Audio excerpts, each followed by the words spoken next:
Hello, friends. Welcome to Trivia Over Tea, the quiz show podcast where we drink tea and play trivia. I am your host, Matthew Cook, and I'm here virtually with our guest scorekeeper, Mason Cook. Mason, how are you this morning? Well, I'm rather exhausted because I had to play a concert last night, but aside from that, feeling pretty good.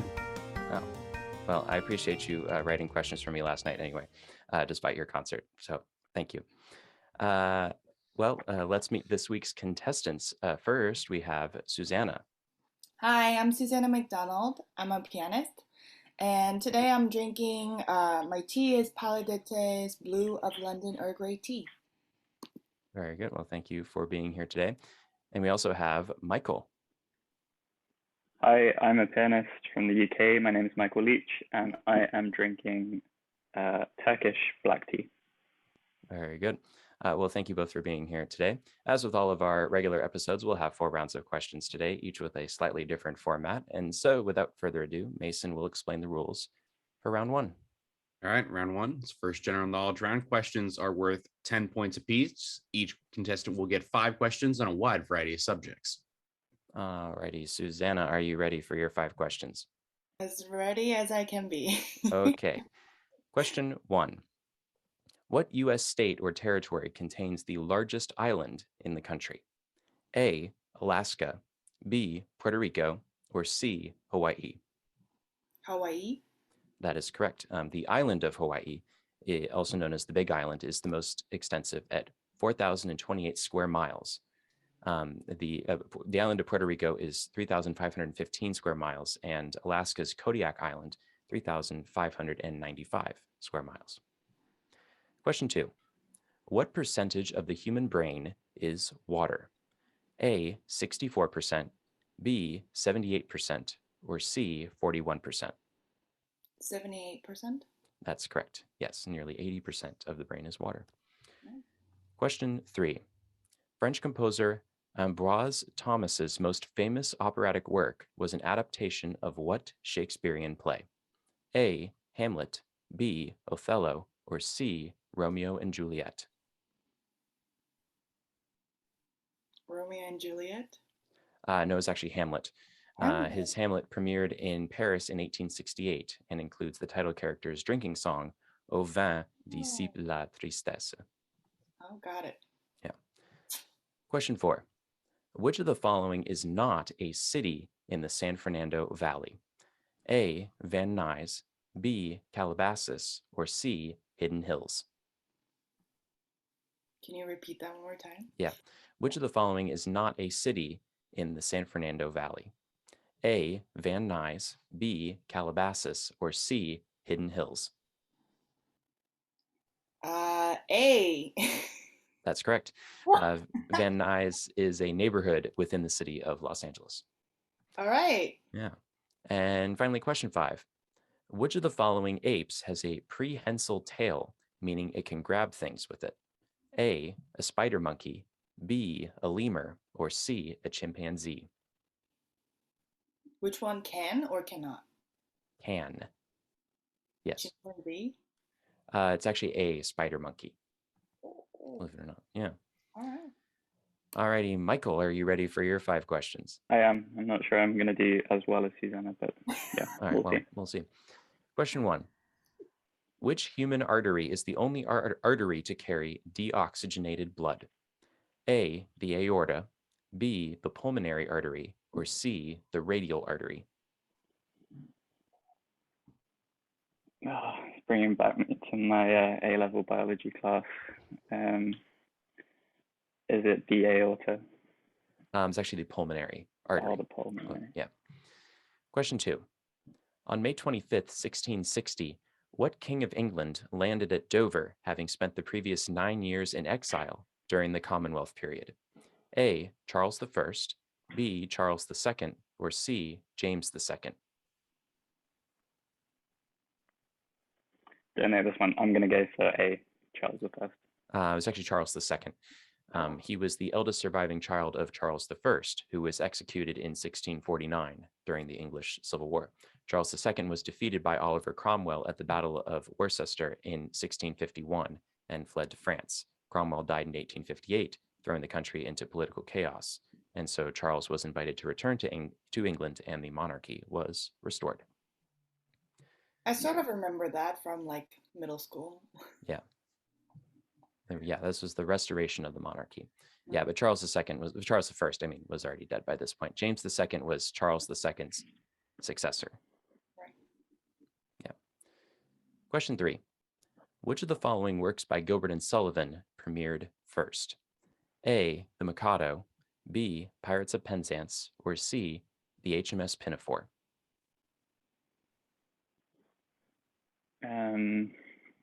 Pirates of Penzance. It was actually Pinafore. Pinafore premiered May 25th, 1878 in London.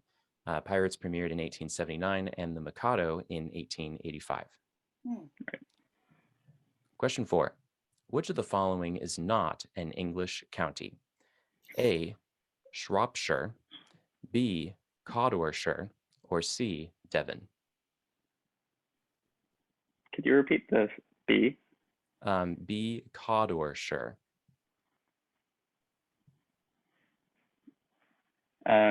Shropshire, I don't think is a county.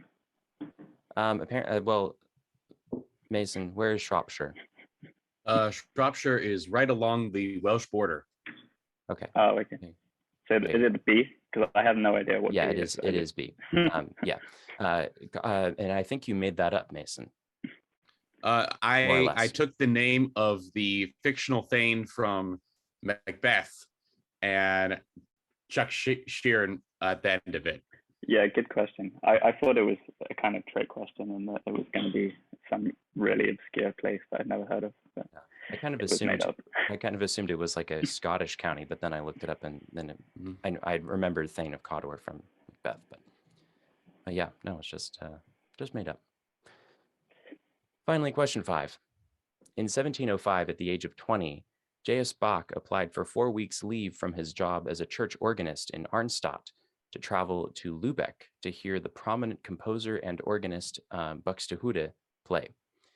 When did Bach return to Arnstadt? A, 4 months later, after deciding to perform and study with Buxtohuda for several months without telling his bosses.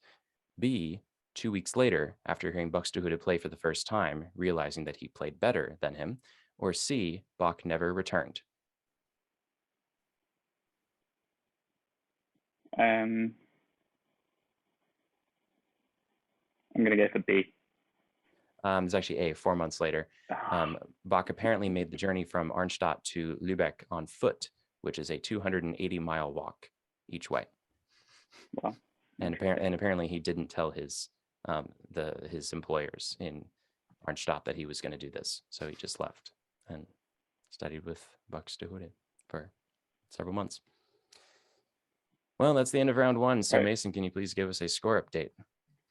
Well, Susanna is off to a great start. She leads Michael by a score of 30-0. All right. Well, still anyone's game though. All righty, now it is time for round 2. So, Mason, can you please tell us the rules? All right, round 2. This is our directives. Each contestant will get 5 questions worth 20 points apiece, all of them on the same category. However, if they get one wrong, the opponent can bounce it back for 10. Alrighty, so you both are going to get questions about famous actors who were born on May 25th, which is the date that this podcast will be released. Susanna, your actor is Octavia Spencer, born May 25th, 1970. Do you know who Octavia Spencer is? Okay. I've never heard of that name. Great. Okay. Well, we'll give it a roll. Question 1. Spencer won the Academy Award for Best Supporting Actress for playing Minnie Jackson in what 2011 film? Can you repeat the question? Yeah. I'm so dumbfounded. Spencer won the Academy Award for Best Supporting Actress for playing Minnie Jackson in what 2011 film? Is it supposed to be a month? No, I'm just looking for the film title. Oh, I don't know. November? I don't know. I was just like thinking the date of it. Oh. I have no clue. Is it subtitle of the movie? Yeah, the title of the movie. Yeah. It came out in 2011. Oh, really? Well, I have no idea. Okay. Michael, do you know? Do you know this one? No. Okay. This is called The Help. The film was also nominated for Best Picture. Oh, now it's ringing the bell. Like, okay, so I'm really bad with like names, and if you showed me the picture of her, maybe I would have like guessed it. But now I Let's see think if- I'm. Okay. I'll look her up on Wikipedia. I don't want to look it up because I don't want to cheat. But Well, no, I'll just show you her picture. This is her Wikipedia profile picture. okay, yeah, I think that's the face that I was kind of. Okay. Yeah. All right. That's All right. who we were talking about. All right, The Help. Question 2. Still haven't watched that movie yet. I haven't either, actually. I haven't either. Question 2. Spencer played Joanna Reyes in the second and third films in what dystopian film series starring Shailene Woodley and Theo James? Again, all of those names doesn't ring anything in my head because just in dystopian. Is it pretty recent? Yeah, this was 2014-ish, 20. So I guess not so recent, somewhat recent. Depends on your definition. Yeah. Sadly, those were the days that I haven't really watched movies. Okay. Dystopia. I don't know. Was it animation or is it like No, a this is real live movie? action. Live action. Oh.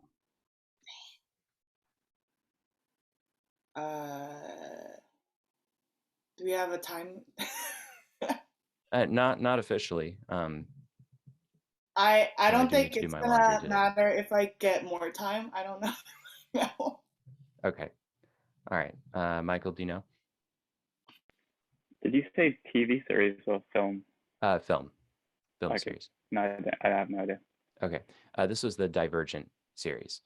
And it's based on the books by Veronica Roth. Yeah. I've still never heard of it. Also, Matthew, I believe you have that one. The Divergent film did indeed come out in 2014. Oh, excellent. Thank you, Mason. Appreciate that. Question 3. In the 2016 film Hidden Figures, Spencer played Dorothy Vaughan, a mathematician who worked at what government agency? Russia. Mm, I don't know. mm, Soviet Union or. No, a U.S. government agency. Oh, okay. Well, that was a wild guess. Okay. Michael, you know? Is it the CIA? No, this is NASA. Yeah, Oh, I Taraji. saw a trailer of that. I wanted to watch that movie. It's really good. Yeah, you should go see it. Film was nominated for Best Picture at the Academy Awards, and Taraji Henson played Katherine Johnson, who's the main protagonist. Right. Question 4. Among her voice acting credits is Mrs. Otterton, who was concerned about the mysterious disappearance of her husband Emmett in what 2016 Walt Disney Animation Studios film?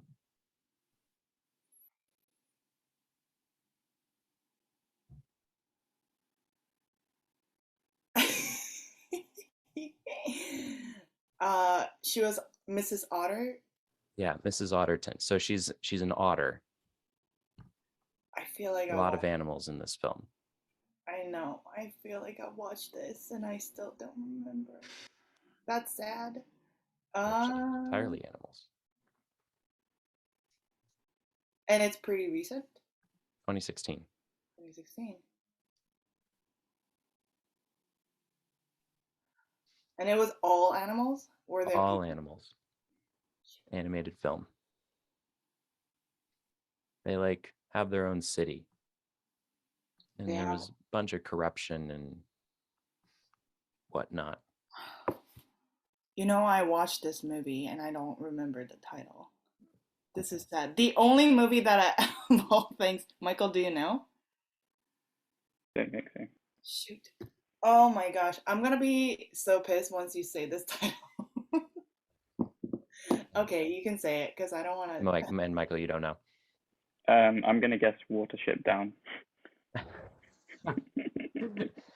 which I That'd be a don't think very is a interesting Disney film. interpretation of Watership yeah, Down. interesting. I'd go see that one. The Watership Down, but with otters. Wow, gosh, boy, I haven't thought about that book in a long time. No, this is Zootopia. Zootopia. Yeah. The only thing that I actually watched in 2016. Oh, Sad wow. day. The Well, mention of Watership Down has really affected me because that was a traumatic read in 7th grade. Oh, I know. Um, I remember you at the time you were reading it. You were not in a good spot. I didn't like it very much. Wow, haven't thought about that in a long time. Let's bring Anyway, it up. it's okay. Question 5. Spencer Oh, appeared we have in another what? one? Well, oh yeah, you have one more. Okay, wow. Feels like ages. One more. Yeah, one more. Question 5. Spencer appeared in what 2017 film in which a mute cleaner falls in love with a humanoid amphibian creature? And I'll just say that this film won the Academy Award for Best Picture. She was what? Well, I don't know what character she played, but the basic plot of the film was that there's this humanoid amphibian creature who falls in love with a human. Like Avatar? Not Avatar, but probably pretty similar. I don't know. Michael, do you know? I do know what film this is, but I can't remember the title. I think it's either Guillermo del Toro or one of those kind of Spanish Mexican directors. Let me try and think. Is it like the... It's got like Tilda Swinton and some other people. It was directed by Guillermo del Toro. Okay. I don't see Tilda Swinton in the cast. Are you sure? Okay, maybe I'm got the Let's wrong see. thing. Not according to. Okay, I can't remember the name of the title. Okay. This is not the film that was like all... I don't want to say puma. It was like all black, some kind of animal. I've seen the film for sure. Yeah, I haven't seen it, so all I know is that it was kind of a weird concept. But this is The Shape of Water. Yeah. Never heard of it. That's cool. Like I said, it won the. You Academy watched it, Award for Michael? Best Picture. Yeah, I've seen it. Yeah. Oh, well, there you go. That's my memory recall of So does he get half points at least? No. I think maybe we can give you 5 points for knowing the At least knowing director. The Yeah, so give him quarter credit, Mason. Oh, a quart. This is a trivia over tea first. No, definitely not a first. We have definitely awarded partial credit before. Okay. Well, Michael, your actor who was born on May 25th, 1939, and that is Ian Mckellen. Okay. So here we go. Question 1. In 1981, Mckellen won the Tony Award for Best Actor in a Play for his portrayal of what composer in Amadeus? I'm going to go Salieri. That's correct. It also won the Tony Award for Best Play, and its 1984 film adaptation won the Academy Award for Best Picture. Question 2. Mckellen starred in the film adaptation of what Shakespeare play about a hunchback king?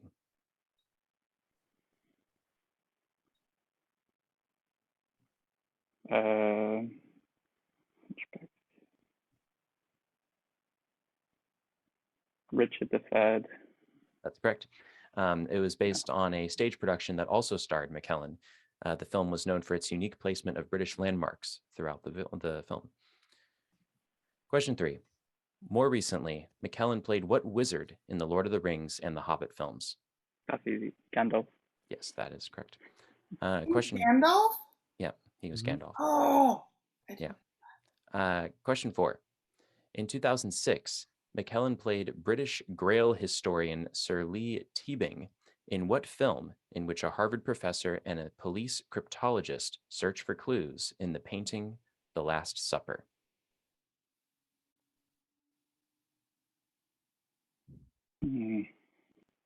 Sounds like a Dan Brown book or something. I'm going to go the Da Vinci Code. That is correct. Yes. Oh. Yes, written by Dan Brown, as you said. And Tom Hanks and Audrey Tautou play the professor and cryptologist, respectively. And finally, question 5. In the 2017 live-action remake of The Beauty and the Beast, Mckellen played what head of household who was turned into a pendulum clock? I'm going to have to pass on this one. I have no idea. Okay, Susanna, do you know? No idea. Okay. Not the movie that Emma Stone was in it, or no? Emma Watson was Belle. He was I'm horrible Cogsworth. with names. Yeah. He was Cogsworth. Yeah, and my fun fact was that Emma Watson was Belle. Yes. So yes, there you go. Well, that's the end of round 2. So Mason, can you please give us a score update? Well, I must say, Michael had a big round right there. Getting 85 points that round. Susanna had a less big round, getting 0 points.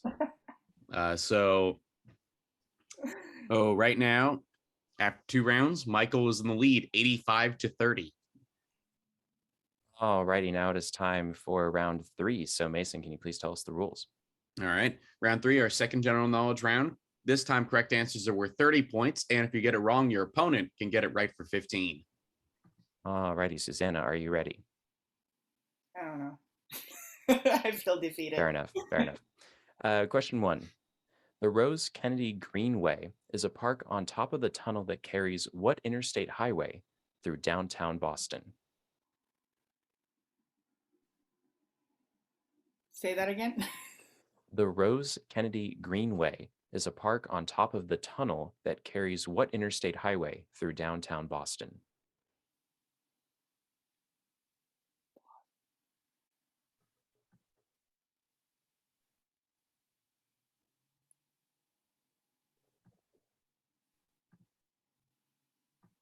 I don't know. It's been like 6 years since I lived in Boston. Dang. I'm gonna guess Massachusetts. I don't know the number. Massachusetts 20? I don't know. Michael, do you know? Want to take a guess? I definitely don't know, but I'm going to guess the I-54. No. This is Interstate 93. 93. In 1991, construction began to move I-93, which was then above ground, to a tunnel that was completed 17 years later. Local leaders used the opportunity to establish a park on the land once taken up by the freeway, which now covers 17 acres in downtown Boston. Question 2. Anne Hesh was famously dating what actress in 1997 who came out in an episode of her sitcom? Again, when it comes to movie or film, that's just what sitcom? No, we're looking for the actress. Oh, the actress, and then I mean, it was a self-titled sitcom. So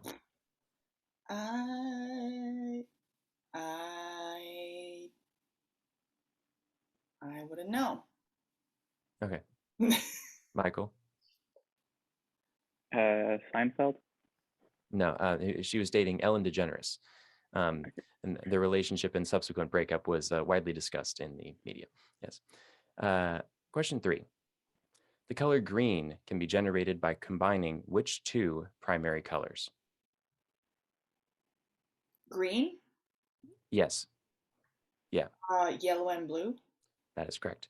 Excuse me. And the third primary color, of course, is red. Mm-hmm. Question 4. The Dutch term for cabbage salad would later inspire the English name for what side dish? What? Can you repeat the question, please? Yeah. The Dutch term for cabbage salad would later inspire the English name for what side dish? It's not the name, it's the inspiration of that food. We're asking about the name of the side food? Yes, we're asking for the name of the side dish. Huh. Cabbage salad? Yeah, well, what's it called?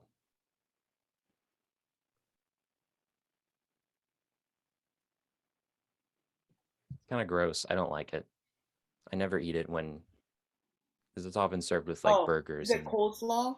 yep, coleslaw. Ah, The term is coolslaw,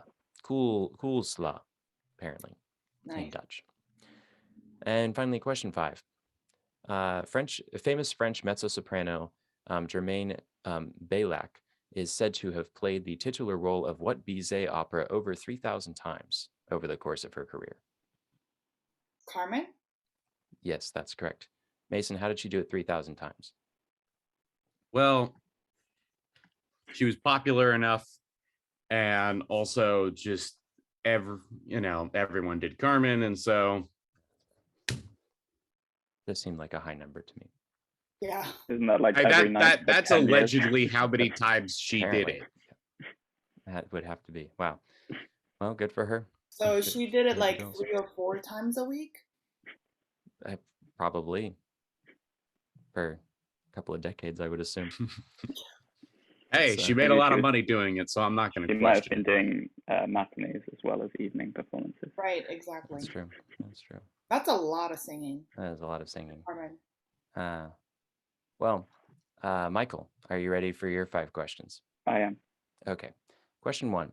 What interstate highway is named the Santa Monica Freeway west of downtown Los Angeles? Is it the I-10? That is correct.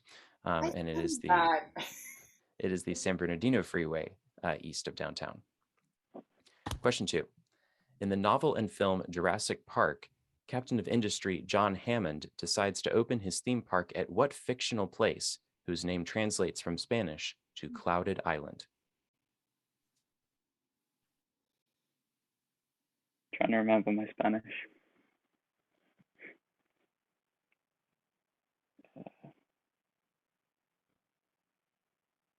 Ila something. I don't know. Yeah. Okay. Pass.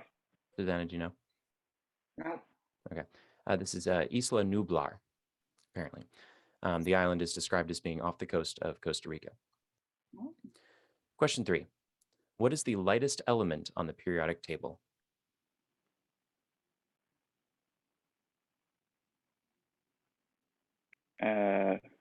Hydrogen.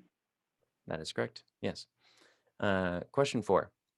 A popular internet image shows Spider-Man being dunked on by what Marvel anti-hero, the subject of a 2018 film, and is the combination of Eddie Brock and a symbiote. Did I say that correct, Mason? Yeah. Yeah. Is it the Green Goblin? No. Susanna, do you know? Is it the red marble hero, like with the red mask thing with the gold? Or is it- No. You mean Uh, Iron Man? yeah. No. Not Iron Man. This is Venom, apparently. Okay. Mason, do you want to explain? briefly, please? Yeah. It is indeed Venom. Let me see if I can find the specific image. Hang on I've to show I've no- you. Okay, well, while you do that, we'll go on to question 5. Question 5. Which French painter's early works of The Luncheon on the Grass and Olympia were highly controversial at the time and are considered by some to be the start of modern art?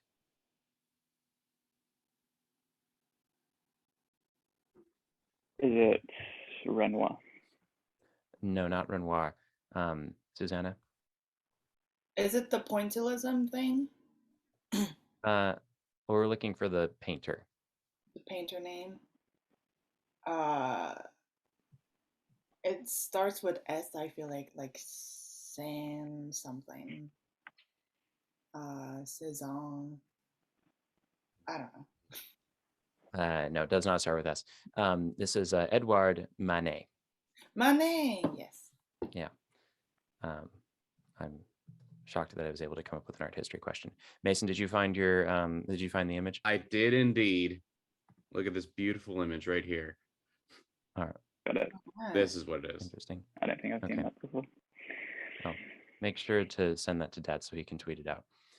Since for those who are not watching on YouTube. Alrighty, well, Good, I'll that's send the it end to- of round whatever this is, 3. Mason, 3. can you please give us a score update? Also, I want to point out for the listeners, I'm about to send this to Our Father with no context. Just not going to explain what this is. Oh, so that'll be fun. But also, quick question: did Susanna get question 3? What was question 3? Of Yes. her? Yes. Okay. She did. Cool. I thought so. I just want to make sure. Susanna did pretty well that round, getting 90 points. Michael also did well, getting 60. So we're close coming into the end. Michael at 145, Susanna at 120. All right. Well, now it is time for round 4. So, Mason, can you please explain the rules? Yeah. So, round 4 is going to be our showdown. Correct answers are worth 40 points. Both contestants will get 3 questions that they'll lock in their answers for, or somehow make it known. Yeah, they'll get the same 3 questions. Yeah. All righty, Susanna, Michael, are you ready? Okay. All right. Question 1. On May 25th, 2011, the final episode of Who's Talk Show aired after 25 seasons.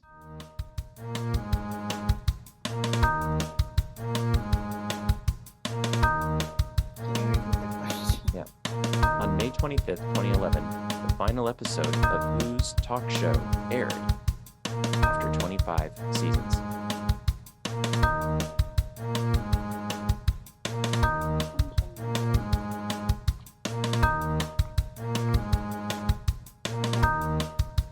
Okay, Susanna, do you have an answer, Michael?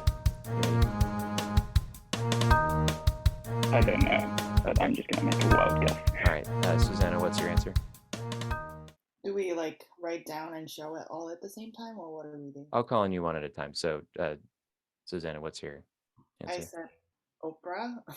Michael? I said Jay Leno. It was, in fact, Oprah Winfrey.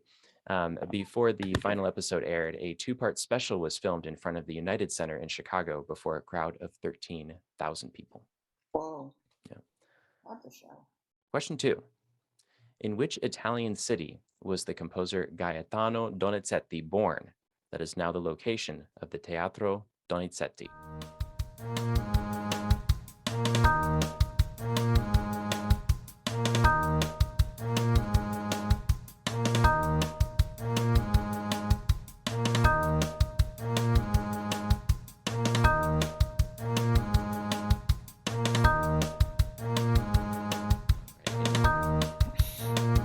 Susanna, do you have an answer?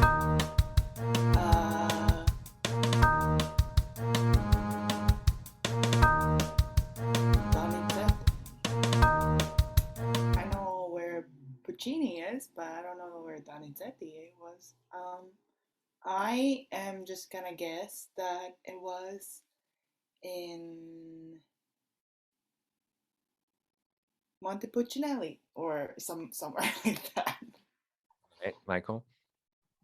I'm going to guess Naples, but I don't know. He was from Bergamo. Bergamo. It's up in Lombardy, about 25 miles from Milan. Okay. There you go. And finally, question 3. Excuse me. Among the works influenced by Beethoven's Ninth Symphony is what choral orchestral work by Hector Berlioz, known for its let me clarify this because I realized there's an important piece of information missing from my question.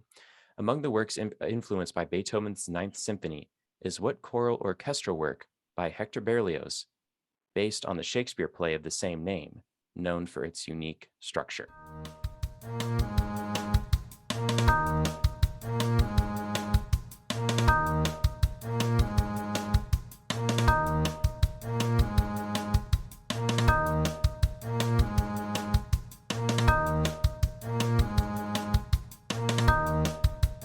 Basically, if you don't know it, guess a Shakespeare play.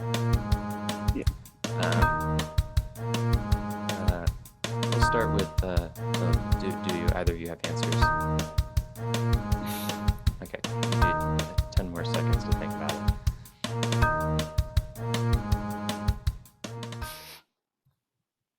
It's Shakespeare play? Yeah, yeah, this work is based on the Shakespeare play of the same name. I can't believe I don't know this. I'm going to guess Merry Wives of Windsor. Okay. Susanna? Which is obviously wrong. Lady Macbeth. No, this is Romeo and Juliet. What? Yeah. Ah! In the famous garden scene, the dialogue between the titular characters is given to the orchestra rather than the soloists or the choir. And it has been difficult to classify the work, and Berlioz himself said that it is a symphony and not an opera. Beethoven Symphony 9 kind of threw me off. I was like, what? Yeah, but it's kind of similar, not similar in structure because it's really a unique work, but the chorus is kind of interspersed periodically throughout. And I think like the biggest influence is a big choral and soloist finale, in which the bass soloist who sings Friar Lawrence gets up and sings this big aria, and then he's echoed by the chorus of the Capulets and the Montagues and all that stuff. It's really, really quite an interesting work. Mason, do you have any comments about that particular? Do you know the work? I'm not super familiar with it, admittedly. I've heard Well, like bits and pieces of it though. One of my professors at Pomona was a Berlioz scholar, and so when I took her choral literature class, we listened to a lot of Berlioz. So Oh, yeah, I should go back and listen to that. And now I'm curious. yeah, it's a really, really, really cool work. Mhm. So yeah, very uniquely Berlioz. So Uniquely Berlioz. yeah. Well, that's the end of the game. So Mason, can you please give us the final score? Well, Susanna only one that got points that final round. So that actually does change the outcome. Susanna has 116, Michael has 145, and thus Susanna has won the game. Wow. Well, congratulations, Susanna. You have won. Do you have anything that you would like to say? I'm just emotionally touched, and I really didn't know I would win. Thank you for this honor. Good game. Very good. Well, thank you, Susanna and Michael, for being on the show today. That's our show for this week, folks. And thank you, Mason, for being our scorekeeper and also for composing the music. Today's questions were written by Caitlin Fick, Lucas Hauser, Matthew Brown, Lucas Lemonholm, Mason Cook, and yours truly. And thank you for listening. Please like and subscribe to Trivia Over Tea on your preferred podcast platform and leave us a review if you enjoyed it. Check out our Facebook and Instagram pages as well as our Twitter account at Trivia Over Tea. And feel free to message us on any of these platforms if you have any comments or suggestions regarding the show. And tune in next week when we'll have 2 new contestants and 33 more fantastic questions. So thank you. We will see you